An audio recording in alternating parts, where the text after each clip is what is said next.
Check 1, 2. If you guys can hear me, let me know, please. I'm setting up for the for tonight's stream. All I need is a confirmation from chat, and we can continue. We got a timer going till the stream starts, and until then, I'm just doing maintenance work. So, if you hear anything, let me know. If you're watching this VOD, just skip ahead, because why would you wait here when I'm just talking to people in chat? If you want to get to the Pathfinder content, then you can skip right ahead on the timer on the screen. Fantastic. Okay, I got a couple things I'm setting up behind the scenes, but I do want to give a shout out to people in chat currently. Sailing Master, hello, welcome back. Sarah Ruskowski, hello. You love Pathfinder, wonderful, great. Black Tungsten with a strong opinion on Paizo and Wizards of the Coast. I'm indifferent. Taryn, welcome back. 33.5 are too crunchy for my taste, and PF embraced that. I hope 2E isn't as crunchy. I get the impression that it isn't, but I have never played 3 and 3.5, so I couldn't tell you. Mr. A3523, welcome. Andrew Figgins, I can hear you. Thank you so much. SC Firestorm, hey, what's up? My first Pathfinder character was back into playtest, a gnome bard. Wonderful combo. Zam, hello. Bananudos, hello. PF2 has significantly less crunch than 1E. The gulf between a min-max character and a simply good character is basically non-existent. That's also what I've heard. So this is promising. I love to hear it. Let me see if I have everything set up on my end.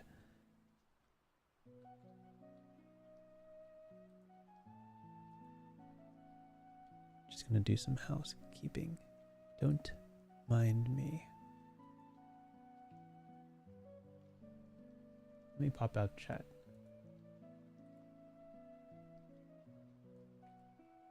Again, if you're watching the VOD, just skip ahead to when the timer's done. That's when the content starts. If you're watching this live, you're going to have to wait a little bit longer, but you can grab some coffee, you can get some snacks, you can settle in whatever time zone you might be in. It's a Friday or Saturday for some of you. So, time to relax. Santiago, hello. Let's see, who else? Canhao Ambulante. Will we find some path today? We're about to find out. Sarah says, my highest level Pathfinder character is a level 8 human monk. Cool. I have played a human monk in D&D. Was very fun. I don't yet know the differences. Adro Figgins. I've been playing PF2E for about 5 months now and love it. Hope that we can all share in the love today as we go through the chaos of character creation. Okay. Me and you both. I'll preface this when the timer gets there, but for now, I'm just taking some deep breaths. Oh, let me get my water.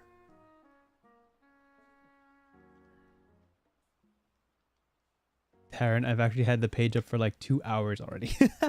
That's 2 hours too long. I try to reveal the schedule like 6 hours before the stream goes up, so it's not lingering on people's recommended for like a whole day. All right, I'm gonna get my drink and we're gonna start.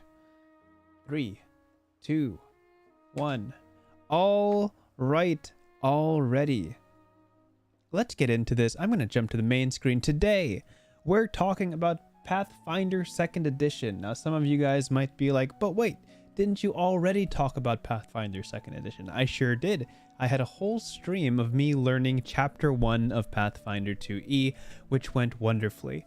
The thing is that I am playing Pathfinder 2nd Edition for the first time this coming Sunday. Me and my usual D&D crew who've been playing together for 4 years now, hard to believe.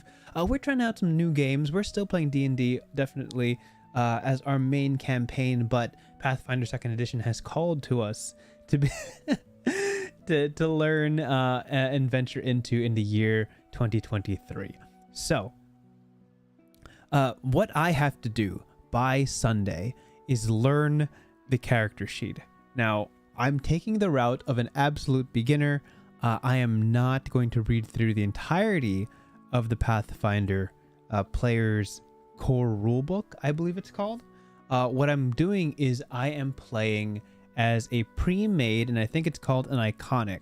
I'm playing as a pre-made iconic. Now, I have their name here that I don't know them too well yet, but we did look into them last stream, and I'm going to pull that up right now. Let me see if I can get that going. The name of this character is Valeros. Valeros the fighter. Human fighter. Yeah, that's exactly what I'm doing. Bare bones character. The bog standard hero man for my first ever game of Pathfinder. Now, I don't know what any of this means. There's a lot going on here. I don't know what any of this means. The goal of tonight, everyone, is to figure out what in the world all of this is, because I don't know. Some of these words are familiar, but I don't know if they have any implications. I don't know why my speed is 25 and not 30. I don't know what Kellish is. I don't know what worn and stowed means, and I don't know a whole lot of other things. And today, the goal is to figure out what in the world this means. So, I reached out to the people. Tonight of what's the best way to learn character creation, and I was informed almost universally that the best way to learn is through Path Builder. And Path Builder is a web app. It's a website that I have to learn, that I have to understand, and it's going to walk me through how to make a character. That's what I understand. So what we're going to do is we're going to go through Path Builder.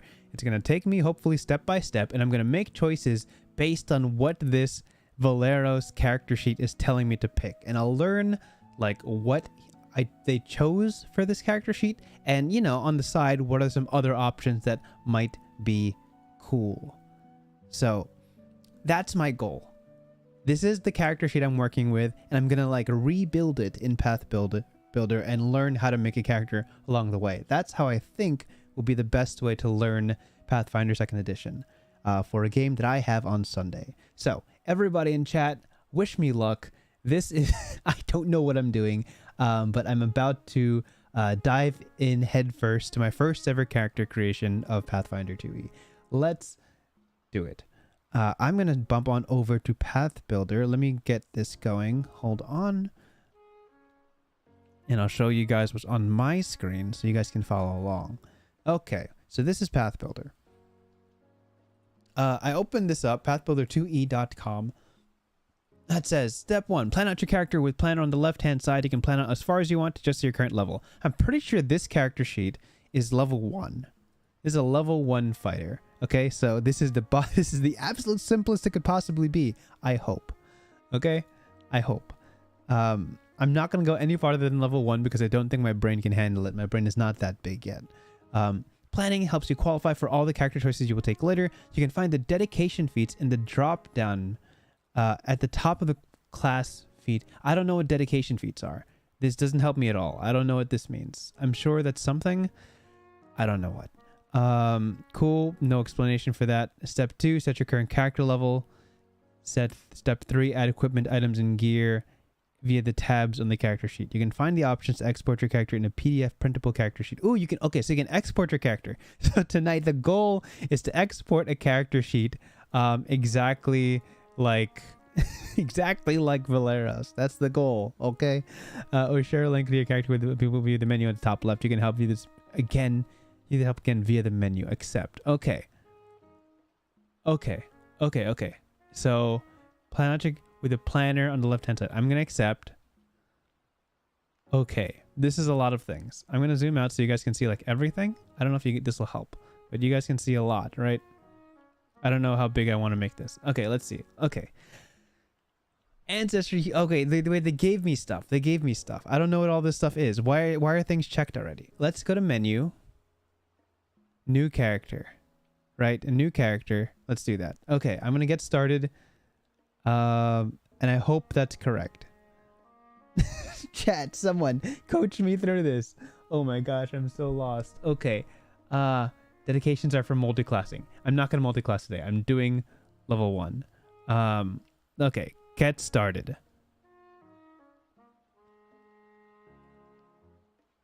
You can get started right away, view character options, or keep things simple by selecting core rulebook only. I think I could do this. Core rulebook only, right? Because Valeros should have nothing that's not from the core rulebook, correct? This will only allow character options from the core rulebook. You can re-enable those options at any time via the character. Yes, that makes sense. Okay, accept. Oh, so I'm just going to go down the left-hand side and that's it? Is that what's happening here? I guess so. Okay, I guess so. Okay, cool. So, ancestry. I'm just going to go down the left-hand side and we're going to see what to do. Ancestry, click human. Okay. Is this really the best way to learn? Okay, let's find out. Let's find out. Okay, human. Hit points 8. Okay, I know from the first time from the first stream, humanoid, your starting hit points are based on the ancestry that you choose. So my hit points are going to be 8. Size medium. I'm going to hope that size is like small, medium, large. I also have the PDF here of Pathfinder, of the Pathfinder proper, in case I need to look something up. So I do have that as reference. I'm just making sure. Ancestry says human skilled. I don't know what skilled means yet, but I'm hopefully going to find out. But I'm definitely going to pick human. Let's see. Speed 25 feet. Ability boosts. Ability boosts, I learned from the last stream. Ability boosts are +2 to a certain stat. Unless you're at 18 already, then it's a +1. I'm recalling the things that I learned like 2 weeks ago. Languages, common. Common, I'm assuming, is a common tongue. Additional languages equal to 1 plus your int modifier if it's positive. Great. That's good. Choose from a list of common languages and any other languages to which you have access, such as the languages prevalent to your region. There's also halfling. Ooh, there's a flaw? Interesting. I don't know what that means. Goblin, gnome, elf, dwarf. I'm pretty sure these are the base 6. And I'm not going to touch anything because I know for certain that Valero is human. So let's go accept. Okay, cool. So what does skilled mean? I'm sure that's later. Ancestry is human. Background. Okay, background. Let's go back to the character sheet. What is Valero's? Valero's background is farmhand.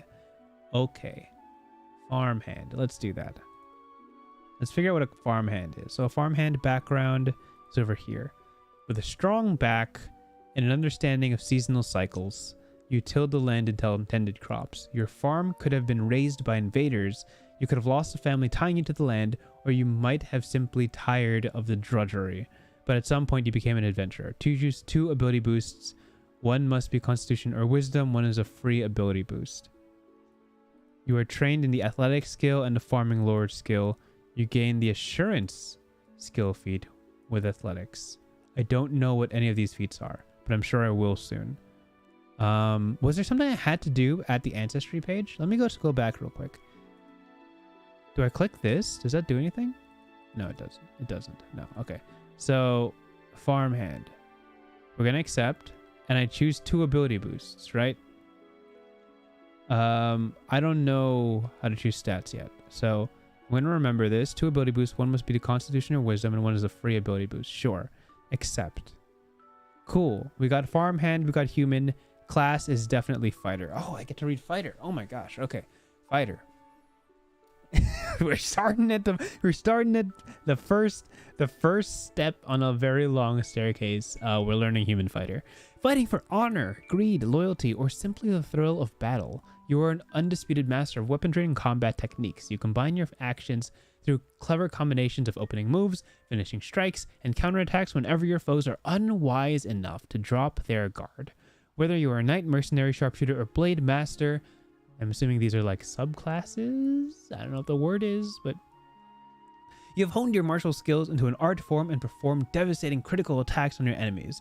Key ability, strength or dex. Hit points 10 plus con. I'm assuming this is every level?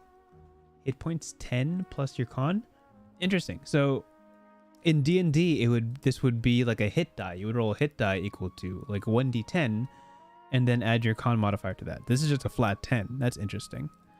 Perception, expert in perception. I do understand that there are levels to proficiency bonuses. So there's untrained, trained.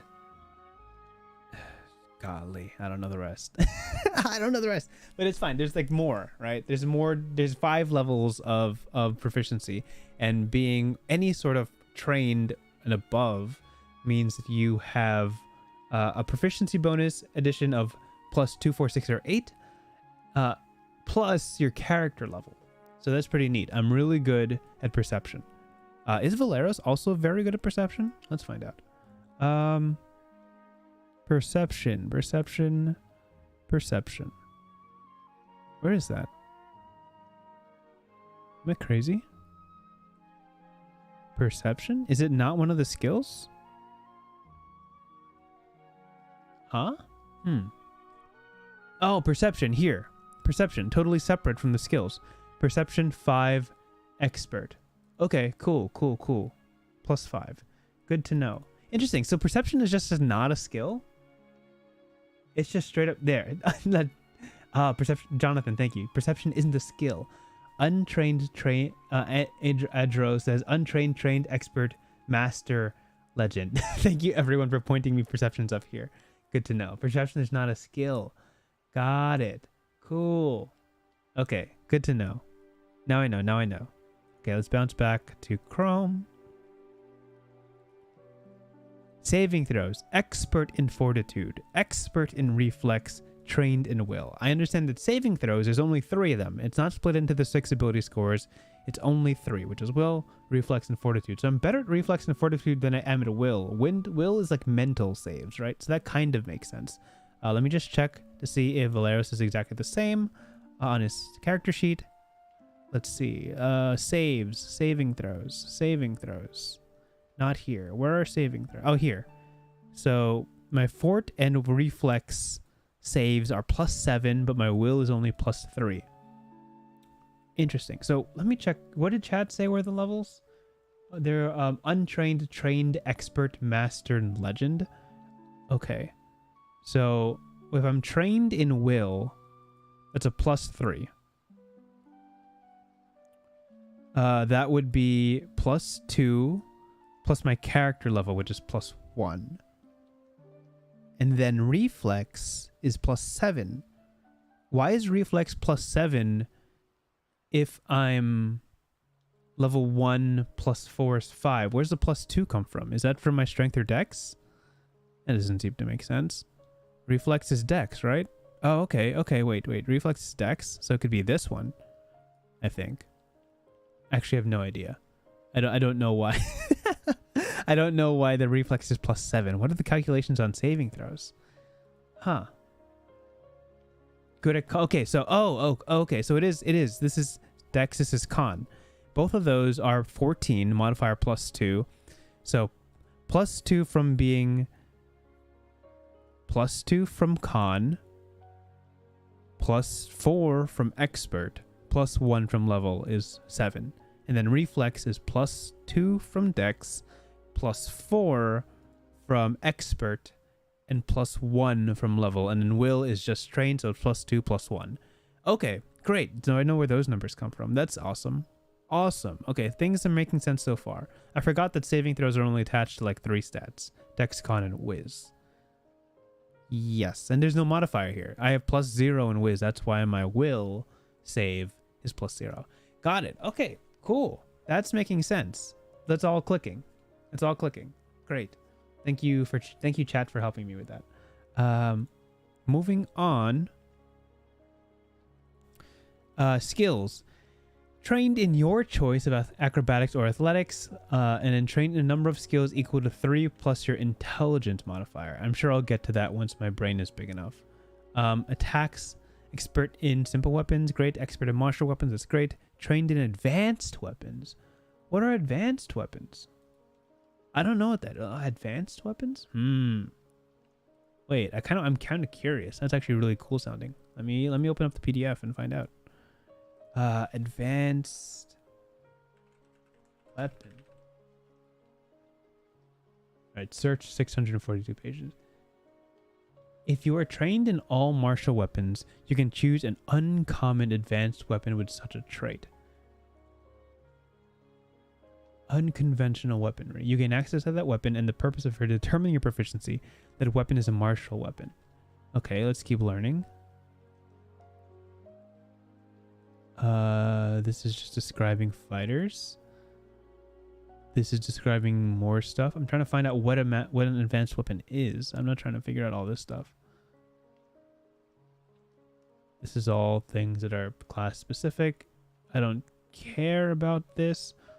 What are advanced weapons? I'm so curious. Nope. These are all feats. These are all feats. Okay, weapons fall into broad categories depending on how much damage they deal and what traits they have. Martial weapons generally deal more damage than simple weapons, and advanced weapons generally have more advantageous traits than martial weapons with the same damage.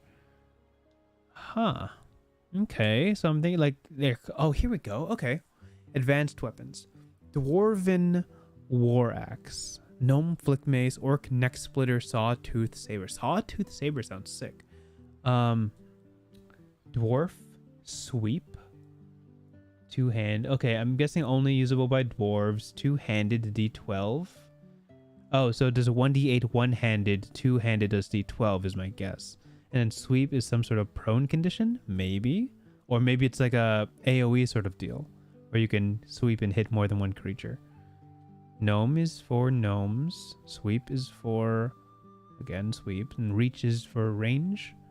Interesting. Okay, so I don't know what these words mean, but I'm guessing these are generally more complex than martial weapons, or at least more specific in what they're trying to do, which is interesting. Cool. Chat is filling up with advice. You guys are amazing. Oh my gosh. Stuart says advanced weapons are more complicated weapons.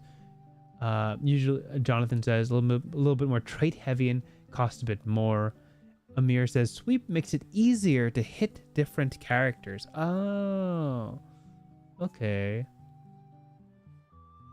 Interesting. Okay, cool.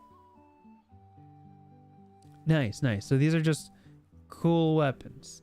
If I'm connecting the dots here. Great. And that's it. That's all the advanced weapons in the core rulebook. Cool. So I don't need to know that yet because I'm level 1. I'm pretty sure. Let's jump back to this. Expert in unarmored attacks, cool. Trained in all armor, trained in unarmored defense, trained in class fighter class DC. Perfect. Except we're good to go. Now I'm going to do set abilities. Oh, okay. Ancestry boosts. Background boosts. Free boost. Wait, what is this? Can I just check all of them? No, that doesn't let me. What does this mean? Okay, maybe I should. Okay, ancestry. Let's figure out what Valeros has. Valeros' ultimate stat line is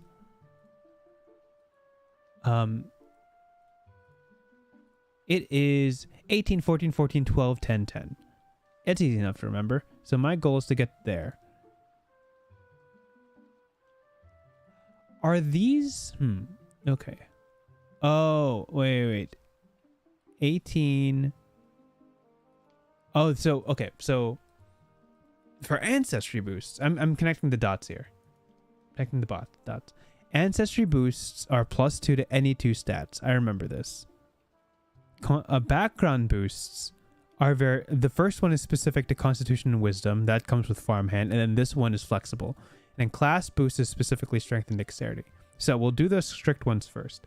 I want the class boost to be Strength, and I want this because Valeros has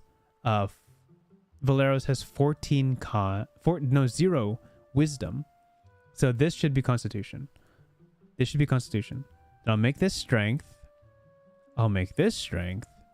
I'll make this Strength. Illegal. It's got to be 18, 14, 14. 18, 14, 14, 10, 10, 10. Okay. And then I get free boosts. I get 4 free boosts. So 1, 2, 3. Why do I have an extra? 18, 14, 14. What is Valeros again? 18, 14, 14, 12. Okay, okay. So that's where that goes. Great. Okay, and I think that matches up. 18, 14, 14, 12, 10, 10. And Valeros 18, 14, 14, 12, 10, 10. Oh, great. Cool. Okay.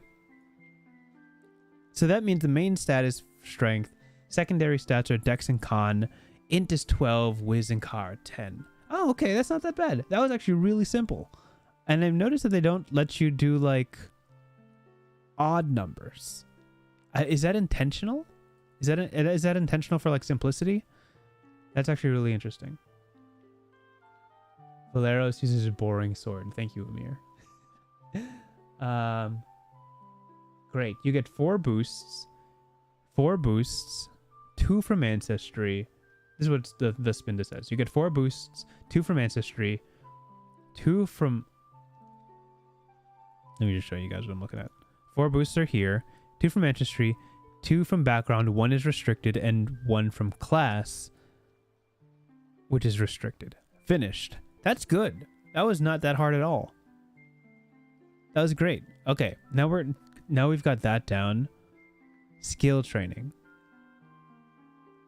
I see there are things that are definitely set.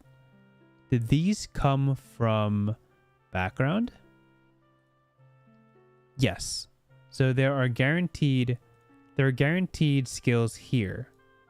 The athletic skill and the farming lore skill are guaranteed from Background. That's good to know. So we're going to go skill training, and I got to check what Valeros has, because I have remaining skill selections 4. So Valeros, if I'm looking, I'm going to scroll down a bit and check what he's got. He has trained acrobatics, crafting, intimidation, diplomacy, warfare, lore, and occultism. Why does he have so many? Do I get more later? Huh. Lunar, you don't worry, you're not late. You're just coming in. Okay, so let's start at the top.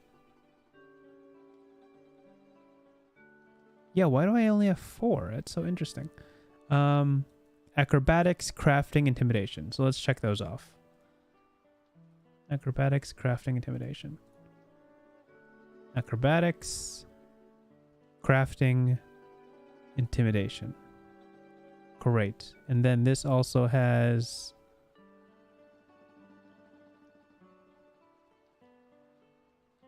diplomacy, warfare lore, occultism. Diplomacy.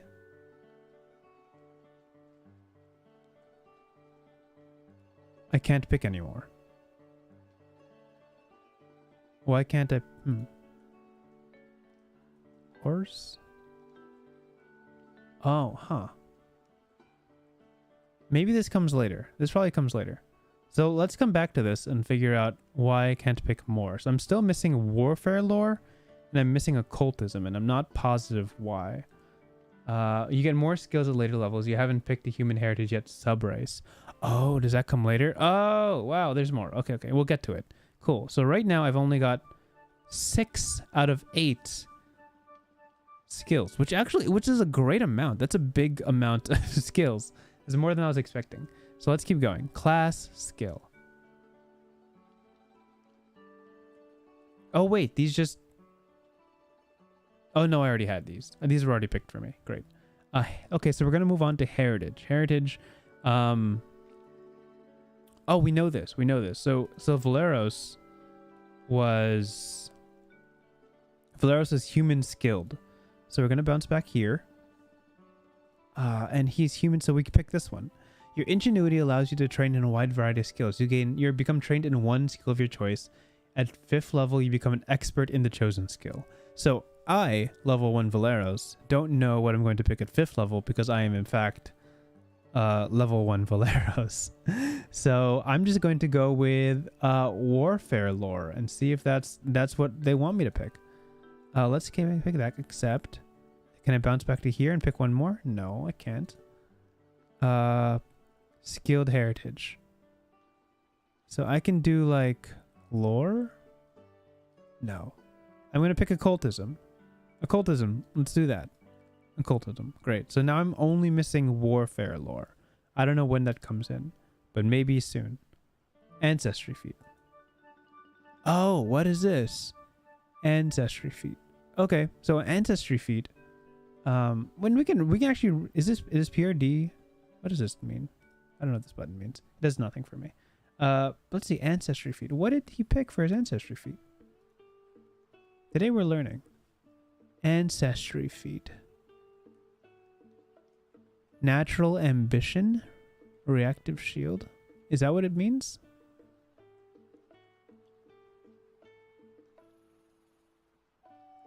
Natural ambition. Look, it's right there. Great, it's right there. Let's click that. Natural ambition.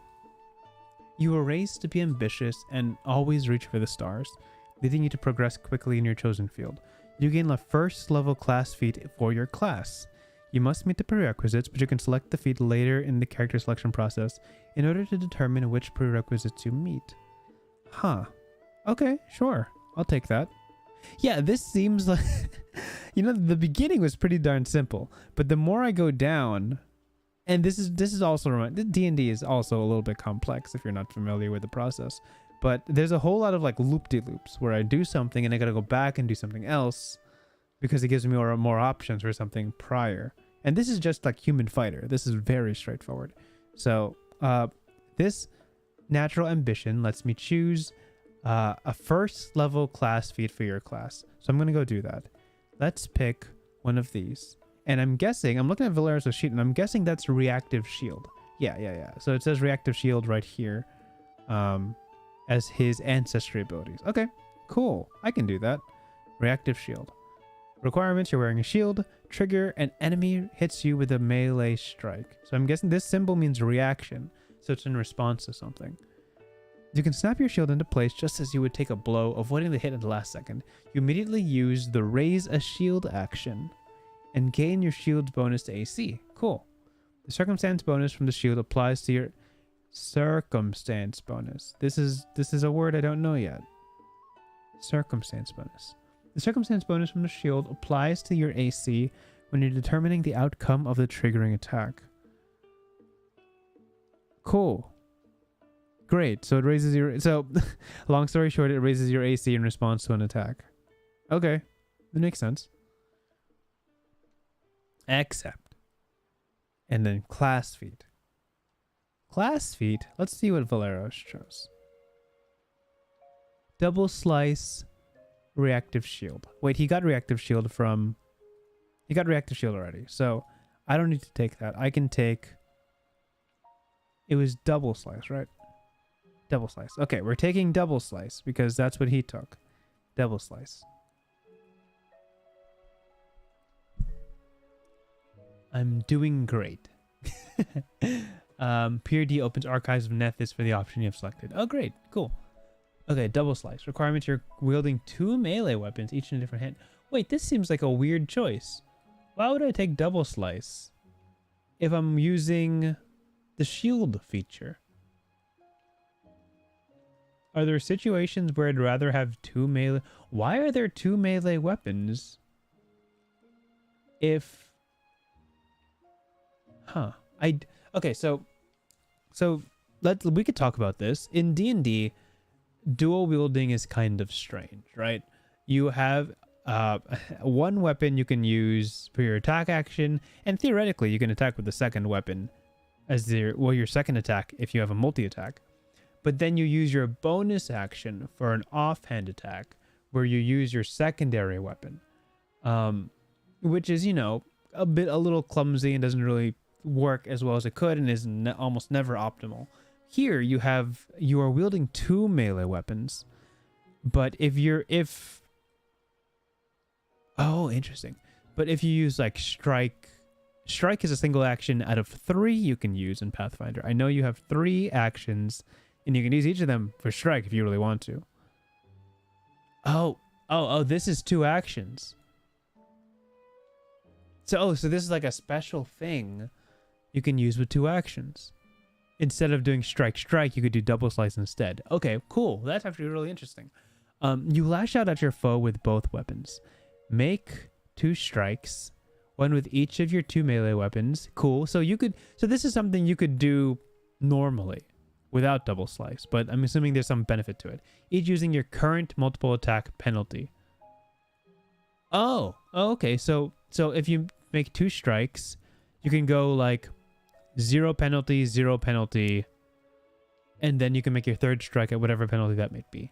Or you could go, theoretically, strike, and then double slice for 2 strikes at a -5 penalty. Which I don't know why you would do, but maybe you have to. I don't know. Both strikes must have the same target. Sure. So if you drop someone with your first swipe, or think you will, and then you want to attack somebody else, you can double slice, but there will both be a -5 penalty instead of one being -5 and one being -10. Okay, I'm connecting dots here. I'm connecting dots.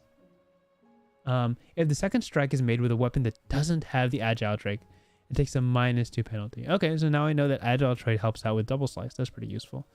Agile trait is when you can use your dex modifier. I actually have no idea, but agile trait is one of those words I have to look up later. If both attacks hit, combine their damage, makes sense, and then add any other applicable effects from both weapons. Cool. You add any precision damage only once. I don't know what precision damage is. It's another word we gotta look up. To the attack of your choice. Combine the damage from both strikes and apply resistances and weaknesses only once. This counts as 2 attacks when calculating your multiple attack penalty. Okay, so that answers my question. So if you do double strike into strike, then your last attack will have a -10 penalty. Cool. Okay. So this seems pretty darn useful. I'm guessing all of this is really important for like balance purposes. It doesn't really mean anything to me right now. What it sounds like this summarized is you attack twice against one target, and you don't have the -5 penalty on your second attack. That's ultimately what this boils down to. This is a long-winded way of saying your second attack does not have the -5 penalty.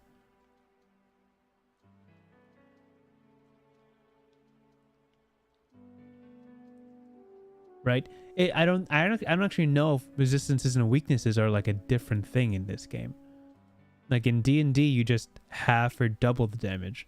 But I can see this being useful if it's like a flat modifier, you know?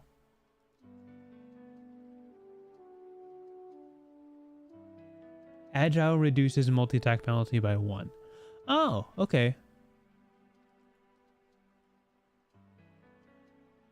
Oh, okay, so agile will make it -4, -8. But if you have agile, then... Oh, okay. Okay, I could see this. Combining damage means the damage is better against damage resistance. It's a flat modifier. Oh, that's exactly interesting. Cool. Thank you so much, you two. Who's in chat? Thank you, Nin and Amir. So if you apply resistance and only once, and resistance is a flat modifier, let's pretend like reduce it by 5 damage. By combining their damage, you have the amount resisted. And that's actually really cool. That's very like mechanically complex. At least for a beginner. Because I played enough D&D, like I get it. I get why that's very useful, and it's good. It'll definitely add up. But yeah, this is a nuanced ability. More than we would apply. Like there's the obvious surface benefit, but there's also like little things underneath that make it actually really useful. Cool, great. I like this. I'm gonna take it because Valeros did. Okay. The free skill I got was occultism. I took it. I'm still looking for that warfare lore that I eventually get. Attack of opportunity is one of my abilities. The creature within reach uses a manipulate action or move action, makes a range attack or lead to a square during the move action it's using. You lash out at a foe. Oh, it's cut off for you guys. I don't know how to pen this over for you. I should probably just Chrome. I can just move this over, right? Unless I'm crazy. There it is. Cool. Okay, that should help for the reading. You lash out at a foe, leaves an opening, make a melee strike against triggering creature. If your attack is a critical hit and the trigger was a manipulate action, you disrupt that action. Oh, okay, that's neat. This strike doesn't count towards your multiple attack penalty, right? Because it's a reaction.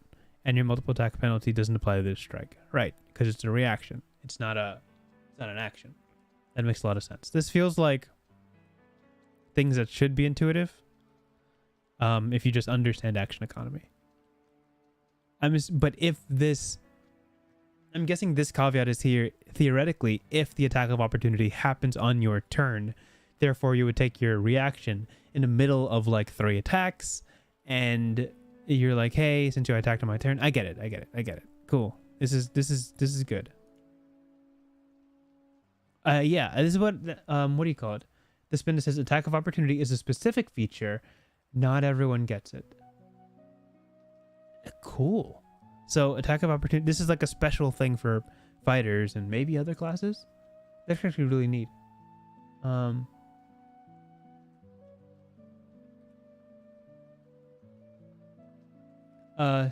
Sif Restor M. So you messed a little bit up with the skills. Take acrobatics with the class skill instead because it's more limited, and choose lore war with your free skill. Stewart says, if you care, the official Valeros build has either acrobatics or crafting as his heritage skill. Okay, we can scroll up and figure that out. Skill training.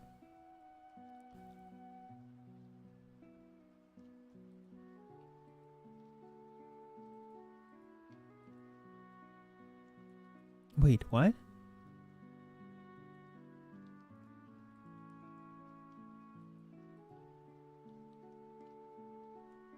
Do I already get acrobatics from something else?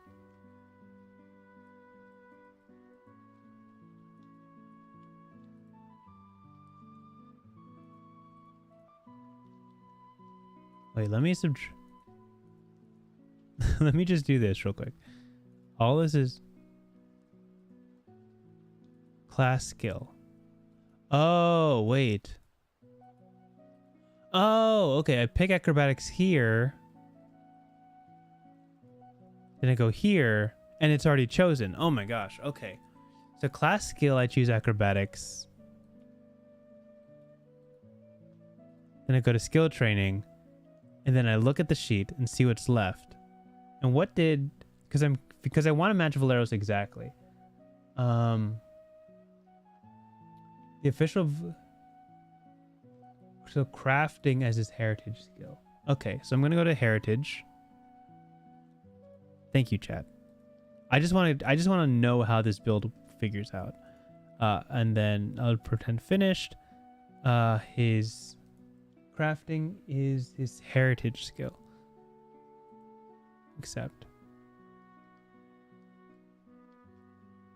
Skilled heritage here. So crafting.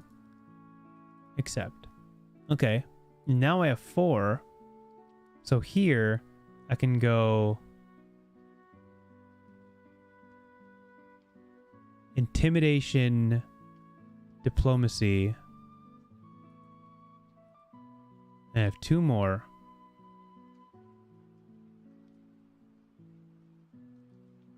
Occultism, warfare lore. Okay, there it is. There it is, right there. Occultism, and then warfare.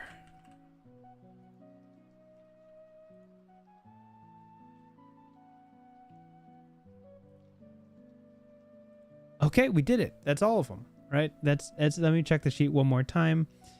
Acrobatics, crafting, intimidation. Acrobatics, crafting, intimidation, right? Farming lore, warfare lore. Got it. Athletics, diplomacy. Got it. Okay, we got it. We got everything. That's great. That matched up perfectly. Okay, and then we got all of these. Finish that. Is that it? Is that wait. Is that everything? Wait, how do we? Okay, these are levels. Wait, that can't be everything. Huh. There's gotta be more, right? What am I forgetting? Okay, well, let's name this Valeros, right? Valeros. I have items. Gear.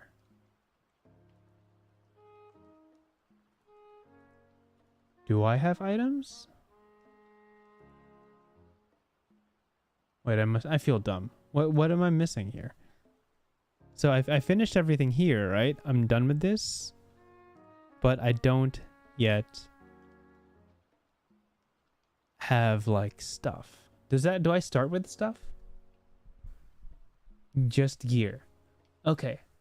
Thank you, chat, for being very encouraging. Yeah, you did it. Gear, buy your stuff. I get to go shopping. That's it. Just gear now. Gear on the right. Yep, that's it. Just your equipment. Yay, now you just buy gear equipment. Okay, I'm guessing you have to go to gear. Thank you. Okay. Add gear. Click. Oh wait, do I have gold to spend? I have 15 gold. Okay. Okay, guys, we got it. So I can just spend the gold. I could just spend the gold. Oh my gosh. Okay, wait. I have things. Where can I find Valero's equipment? Here. Okay. So I gotta buy all of these things. This is the goal. I have to buy all of these things. Backpack, breastplate, mug. Let's start with that. Add gear. Backpack. Breastplate.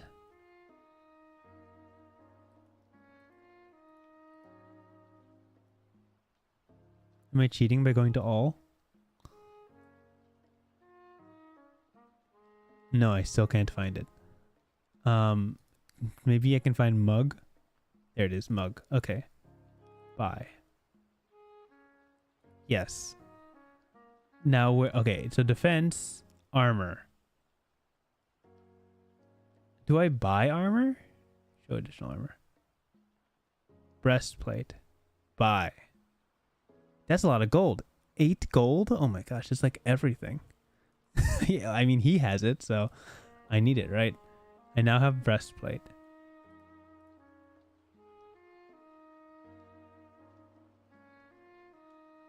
Wait, where's it show my... I just bought it. Oh, here. Okay. Dang, 8 gold? I'm already broke. Oh my gosh. That's a lot of money. What else does he have? Minor elixir of life. Longsword. Short bow. Okay. We can work with that. Minor elixir of life. Longsword. Short bow. Okay, we can do longsword, short bow. That seems simple enough. Longsword, short bow. Weapons. Add weapon. Longsword. Katana. What the? Hello? What if I want a katana? Longsword.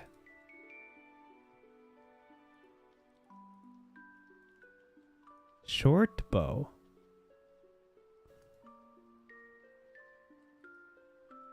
Really buy a short bow? Yes. 3 gold? Oh, that's so much money. Again. Longsword. 1 gold. Okay. How much money do I have left? Here. 2 gold? To buy everything else? No way. Minor elixir of life. Okay. We gotta find... Minor elixir of life?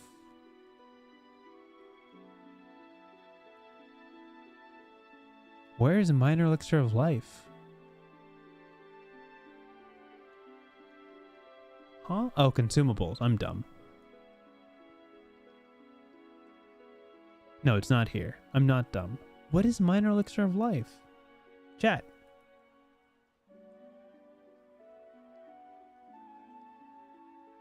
He has more stuff than he can afford at level 1.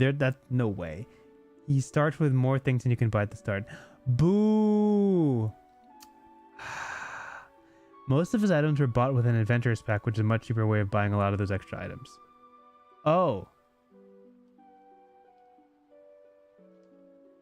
Can I... What's an adventurer's pack? How do I find out what...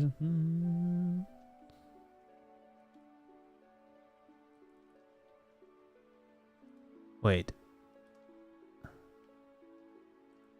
What if I buy an adventurer's pack? Is this doable? Am I being led astray by this character sheet? Let me see if I can buy an adventurer's pack. No. Adventurer's pack. Backpack. This seems like a lot more than he has, though. This adventurer's pack. Am I being led astray? Are the Iconics just richer than normal people? Am I being taught a lesson on capitalism here? Oh my gosh. Okay. Bedroll truck. Oh, here, stowed. So all this stuff is stowed. Bedroll. Chalk. Yeah. I don't think these match up perfectly. Like, if you guys look at this here, backpack, belt pouches. Like, this doesn't have belt pouches. 2 weeks rations, soap, 5 torches, water skin. I mean, it seems like he definitely has this. So I'm gonna buy this. I'm gonna buy the adventurer's pack. That seems legit. I'm not gonna buy a backpack separate.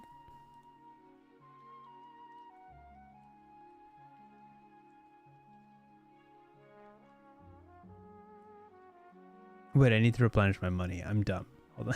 Wait, I'm actually dumb. Okay. Volk edit. Okay. Oh my gosh. I'm so dumb. Okay. Let me try that again. I'm just gonna delete everything. And then I'm gonna start with 15 gold and I'm gonna try this again and see how much I can buy without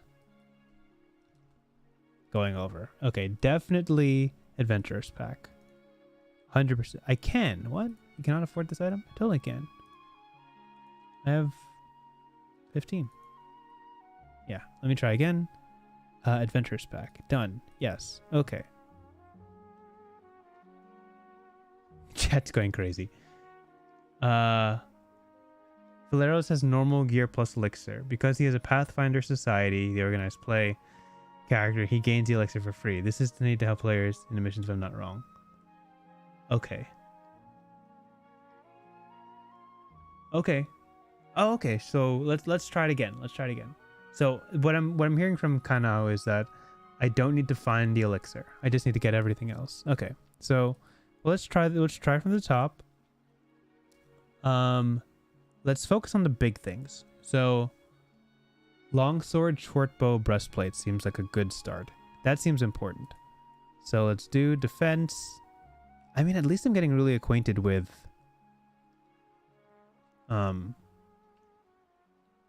buying things. Longsword. Important. Short bow. Short bow. Oh, by the way, this site is amazing. This site is actually really great. Just a side note, I didn't speak on it before.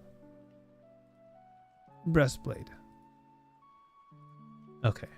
Now I have 1 gold to buy everything else that's important. Shield. Buy shield.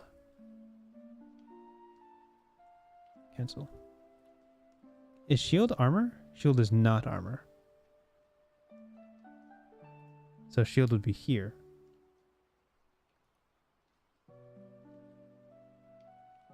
What are all these weird shields? Give me a normal shield. What does a shield do? Wooden shield. With shield boss. What is shield boss? Wooden shield with shield boss. I know there's some people watching this stream who are like, this guy has no idea what he's doing. Wait, if I buy the shield, I'm broke. Okay, well, change. I have the breastplate, right? I already have. Why? Options.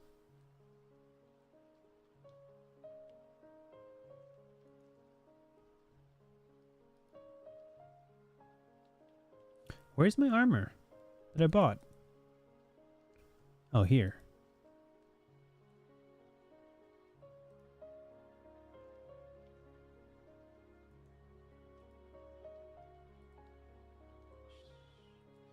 I don't know why it won't let me wear armor.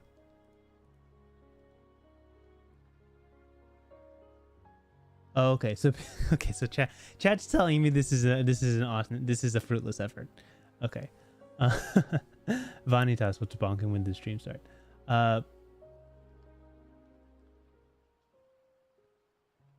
defense, use change instead of stow additional.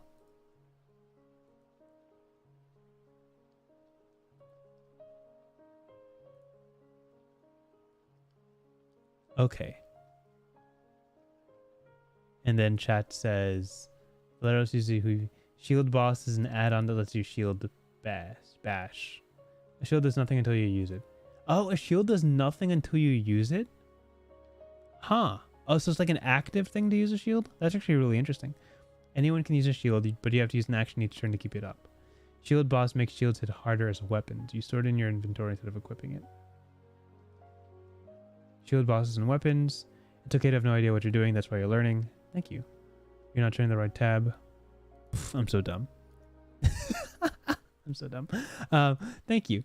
Also, in society, if you get potions that lecture, you need to push change. Got it. Okay, I'm clued in.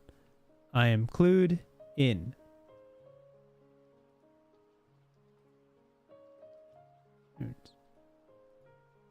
Wait, I don't even... So I'm broke.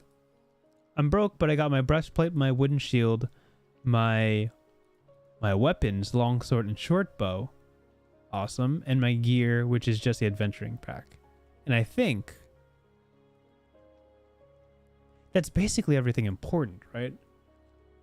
Do I have a mug? Mugs are important. I don't have a mug. I can't afford a mug. Okay. Can't afford a mug. Can't afford arrows. Do I need to buy arrows separately? Probably, right?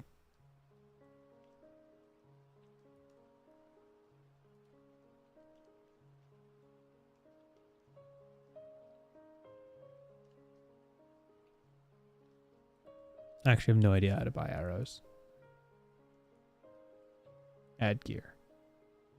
Arrows. Arrows. 1 silver per arrow? Dang. Is that real? Or is 1 silver for 20 arrows? I actually have no idea how expensive arrows are.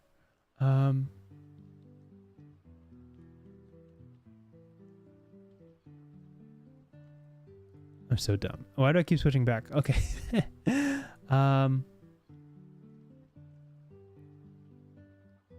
Yeah, I've got the breastplate equipped. That's going. Wooden shield. Wooden shield's equipped. Weapons equipped. Gear doing fine. And all of these are extra stuff. Okay, cool. 1 silver for 20. Thank you guys. I was gonna say 1 silver per arrow. Dang, it's hard to be hard to be a ranger. Oh, that's so funny. You can add another weapon. Just being the shield boss. I keep hearing shield boss, but I don't know what that means. I'm gonna actually look that up. That seems like something I want to know. Shield boss. Let's go to the Pathfinder book and find out what shield boss means. Shield boss. Shields can't... Attacking with a shield. A shield can be used as a martial weapon. Oh, that's sick. For attacks using this... For shield bash. Okay, cool. The shield bash is an option only for shields that weren't designed to be used as weapons. A shield can't have runes added to it. You can also buy and attach a shield boss or shield spikes. Oh, snap. To a shield to make it a more practical weapon. Oh, okay. So, oh, hear me out. Back to Chrome. Valeros, Pathfinder. This has no spikes. Okay, never mind. I was really expecting the art to show me his shield boss, but it doesn't. Bummer. Okay, it was an awesome opportunity for him to have a shield boss on his shield, but they truly did not take that opportunity. You know, for people who are into Pathfinder, what I am loving about this book is seeing Valeros in so many different pieces of art. I think recurring characters in multiple arts is like the coolest thing. And only recently has 5th edition D&D been starting to reuse characters, so to speak. Like, there's a bunch of characters in the Spelljammer from Tasha's Cauldron of Everything that reappear in the Spelljammer books, which I think is awesome. But the first book of Pathfinder straight up uses Valero like 20 times. Yeah, this guy straight up has no shield boss. There. A shield boss is a metal dome you attach to a shield to whack people with. For Veloz, it would be the metal reinforcements around the pointed edge. Oh.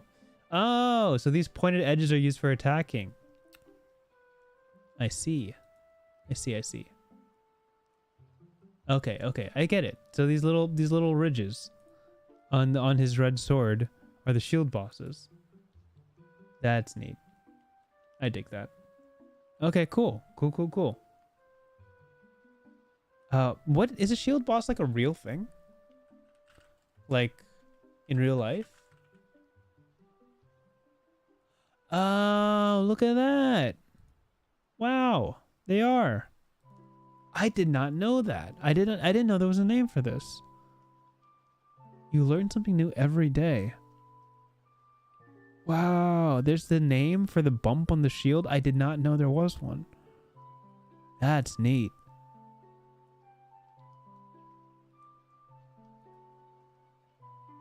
Cool. Wow. Cool.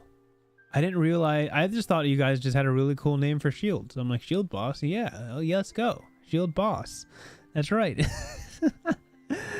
Yeah, that's sick. Okay. Now hear me out.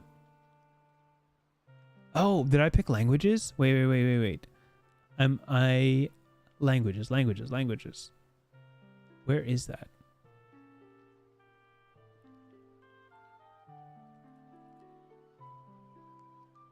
Languages. Okay, I can have 2 bonus languages. So, common. Additional languages equal to plus your int modifier. So I have an intelligence of 12, which means my int modifier is 1, so 1 plus 1 is 2. So the language I'm choosing, according to my character sheet, is Goblin and Kellish. I still don't know what Kellish is. Goblin, Kellish.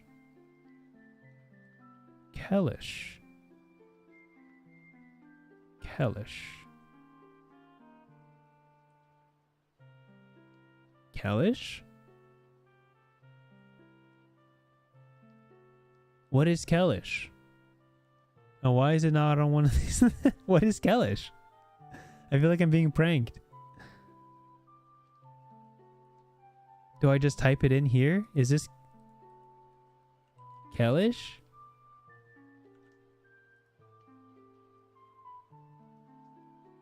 Okay, chat, lore masters of chat. What is Kellish? It's a regional human language. It's a setting language. Got it. Cool.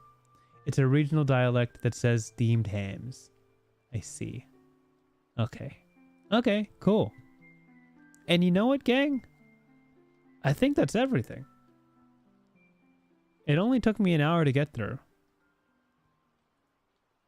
But like, I'm going to say like 10 minutes of that was figuring out the way he assorted his skills, or the way he chose his skills, which, you know, in D&D is also very confusing because you get 2 from background, an assortment like 2 to 3, 2 to 4, well, no, 2 to 3 from class, and then some from subclass, and then some from race. You know, obviously that's also confusing. So that I wasn't annoyed that was a thing. Items are pretty darn straightforward picking them. I like that there's an adventurers pack that really sorts things out,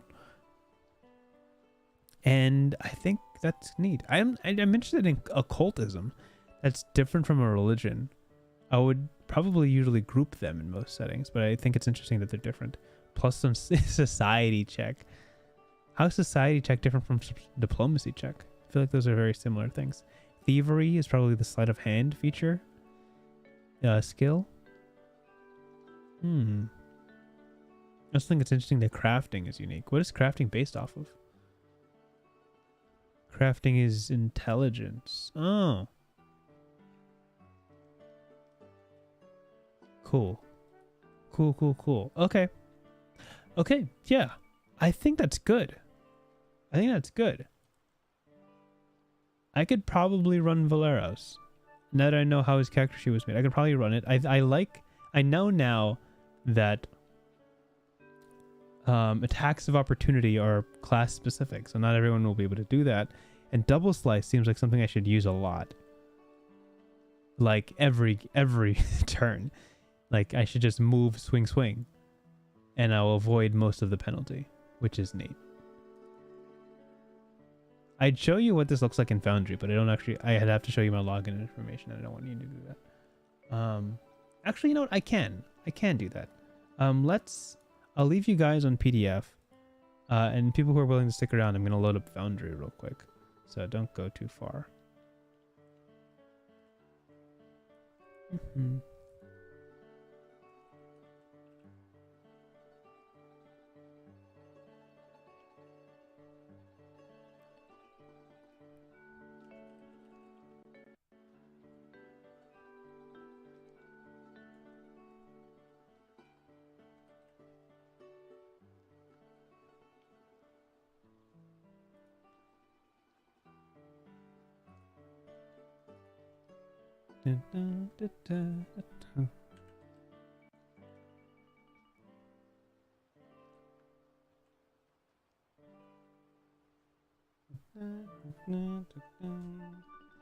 How many of you guys know what Forge is or Foundry? Because I use it all the time and I just have to find a link so I can show you guys. But I don't want to show you my login information, so I'm kind of balancing this.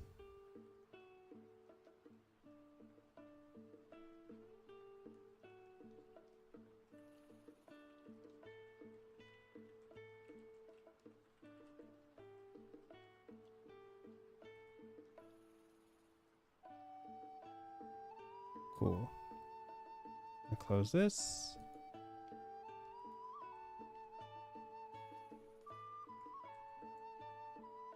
Trying to avoid you guys seeing all my private info. But I do want to show you how cool Pathfinder is on Foundry. So I'm torn between worlds here. I've heard of Foundry, but setting it up as a GM requires port forwarding, and I promise never to look into that hell again. You can avoid all the complicated port forwarding stuff if you just use forge-vtt.com. That's what I use. I do pay a small monthly thing of like $4.50 a month for that to run, but I play enough that it works. And it simplifies like everything. I don't need to know anything about port forwarding. It just hosts the game for me. And the game doesn't rely on my internet connection for everybody to connect, which is awesome because my internet is notoriously bad. So I'm going to bounce over to Foundry now. Hopefully you guys can see this. Cool. Can I shrink this to the point that you can see it? I'm just going to show you without revealing the information. There. Cool. This is Foundry. And I get to... I'm playing with Valeros. This is already a... Oh, I can't take this action. Bummer. But I can show you my character sheet. Valeros. Which is beautiful on Foundry. Oh my gosh. And this shows all the things Valeros has. Human, warden. Is this different? I'll have to learn. Because I believe I chose skilled last time. But farmhand, fighter, we know these. His stats are still the same. 18, 14, 14, 12, 10, 10. And these are my actions. And I can just click this. If I want to roll an attack. It just rolls. Strength, modifier, expert, proficiency. This all makes sense. Roll +9. Awesome. 23. And this shows me what I rolled. So a 14 + 9 is 23, which is crazy at level 1. But I guess that's just normal. And my damage is 1d8 plus 4, and I can choose to take the damage or heal the damage, which is awesome stuff. Foundry's very cozy. But yeah, this is what I'm going to be playing at with my friends, which I'm very much looking forward to. So I'm going to spend a bit of tomorrow trying to figure out all the little quirks of D&D, all those words, not of D&D, of Pathfinder, all those things I don't understand. But I believe that's everything for the stream, because what else is there to do? Thank you guys for tuning in. I don't know if you learned anything. I'm going to be totally honest. I don't know if you learned anything.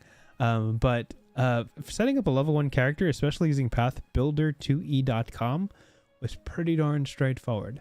And I'm sure you can get very lost diving into all of the ancestry and backgrounds and classes, and spend so much time developing that. And I look forward to doing that beyond the human fighter. So maybe on a new stream, maybe not. There's still so much to learn about this, and maybe next time I do this, I'll try to co-stream with somebody and get their insights on a lot of things I don't yet understand. But thank you guys for tuning in, and I think that's where I'm going to call it for the night, because I need to sleep for the long weekend. I learned what a shield boss was, so did I. Have a wonderful night, you guys. Goodbye.